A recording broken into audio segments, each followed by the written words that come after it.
Yes, Your Honor.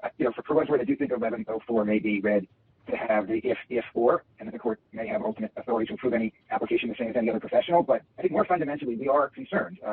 There are issues. The lady May will be returned. We had hoped that when the order was entered on June 15th, that there would be a trustee in place to deal with that, so PACS didn't have to. Our concern has always been there's no funding for the estate. Perhaps the trustee, had it been appointed quickly, could have addressed that. We now have a boat being returned, an inspection has to be conducted. There's still no money in the estate to deal with that. If PACS has to deal with that, obviously they'll have to file a substantial contribution motion.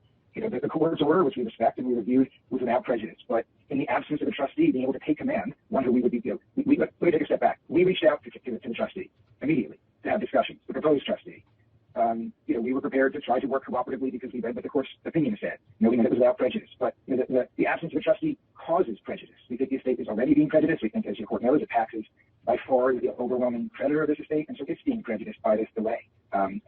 We respect the court's decision, and that's why we didn't appeal, because it was without prejudice. But if this is the way the case is going, we're going to have to reinstitute our motion, sooner rather than later, because we think that there is prejudice to PACS already by the delay in time.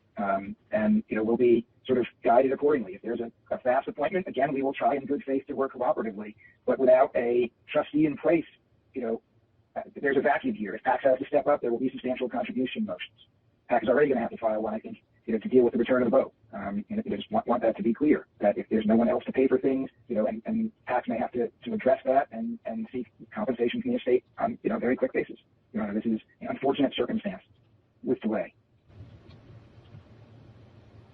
Anyone else wish to be heard? Yes, sir. Thank you. Great, go ahead. Temporary setback or to use some sort of platform to revisit these. Mr. Baldico, I can't hear you. You need to speak into your microphone a little bit more, please. I can't hear you.